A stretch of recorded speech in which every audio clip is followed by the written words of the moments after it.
எப்படி புடுங்கினேன்னா, நான் ஒரு வாட்டி டூ வீலரில் பார்த்திப ராஜாக்கு தெரியும், நான் டூ வீலரில் போவேன், சீக்கிரம் போயிடுவேன்.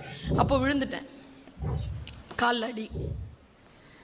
காலை இப்படி தொங்க போட்டுட்டு 3 மாதம் இருந்தேன். பிள்ளைகிட்ட சொல்லலை.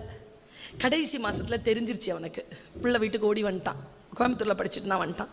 அம்மா அம்மா எப்படிம்மா விழுந்தா, எப்படிம்மா விழுந்தா, அம்மா அம்மா அம்மா துடிக்கிறான்.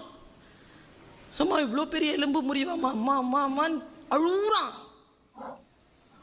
எப்படிமா விழுந்தா, எப்படிமா விழுந்தான்னு கேட்டான். அப்போ சொன்ன 1.5 வருஷம் கழிச்சு சொன்னேன், நீ சிவகுமார் சார் வழுக்கி விழணும்னு ஊற்றின பால் இருக்குல்லடா, அது ராயப்பட்டாலே என்னை வழுக்கி விழுத்துருச்சுடா.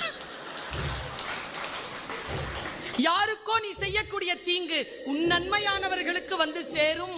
அதனால் யாருக்கும் தீங்கு நினைத்து விடாதே குழந்தாய் என்று பெற்றோராக நின்று சொல்ல வேண்டிய கடப்பாடு நமக்கு உண்டு. இதை நாம் தெளிவோடு இருக்கக்கூடிய நிலையில்